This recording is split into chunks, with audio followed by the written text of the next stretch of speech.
Oh, good morning, class, and today we'll be learning about the constellations and the 12. How was everyone's morning as well? Pretty good. And for you, Komari? Yeah, very good. Yeah? Yeah. Alright then. Does anyone know about the 12 already? No. Somewhat. At least we have someone who's a bit familiar. Well then, Kane, would you take us away with how they came to be at the start and who served them? The 12 were the first beings who took up residence in the land of Eorzea with the Mughals as their servants. They ruled over this until the wandering tribes came, namely the Ellison, the Mikate, the Lauta, and the Rubidin, and the Nahir as well. That is correct. They were rather impressed by these tribes' resourcefulness and resilience. They basically looked at them and thought, well, they haven't died yet, that's interesting.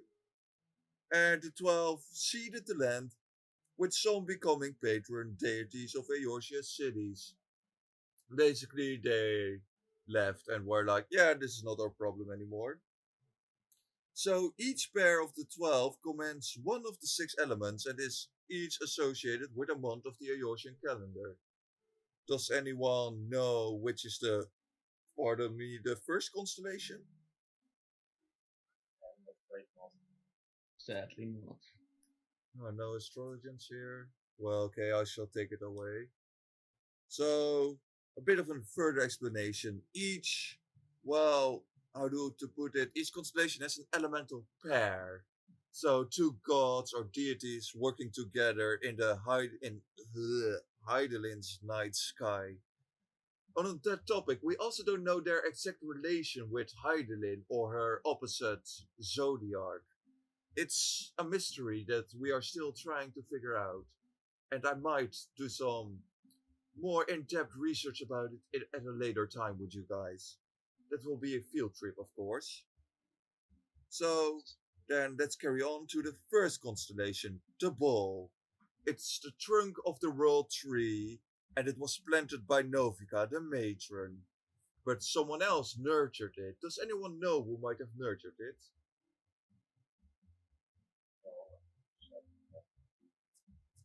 No, no, Could you speak a little bit louder, Komari? no, I do not know. Alright. Well, I do know, and it's Altik, the keeper, who is the source from which all life is said to have sprung. Our second constellation is the Balance. It's associated with the two traders, Nald and Thal, but it's kept in equilibrium by another god named Warden. Do any of you know who that is? The Warden. The war. No, I mentioned that gods that much. I really don't know much. Do you know? I'm not familiar with this. Ah, this is why I teach. Anyway, Yes, it is. the Warden is Azema. Go back to you. Yeah, thank you for helping me out. The first time I tried this, some stuff went wrong, and it seems they have forgotten already. So, the next one is the Spire. Does anyone know what the Spire could be? Before I put it on the screen behind me. Spire. Something is interpreting the concept being a tower of some sort. That is correct. Good job. It's a tower made out of iron, and gears and touts are spinning around. While the tout springs, it's constructed by Biregod, the builder, and is constantly under attack by Rolgar, the destroyer. But his 11 bolts only serve to power the tower.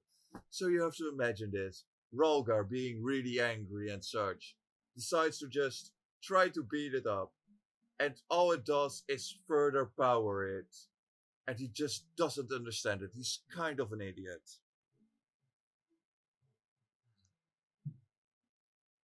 Well then, Kane, my dear sister. Number 4 is the arrow created by Ocean, the Wanderer.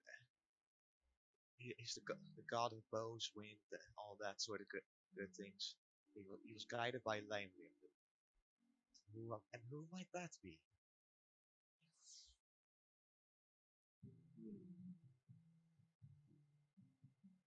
I think it was a question for us. Yes. No, it wasn't. It was for the air. Of course, it was for you guys. To be honest, once again, I have no clue. Well, she knows Shield knows, seeing as she's from Limsa Lo Limsa. Can I have the question? Yes. What's the question?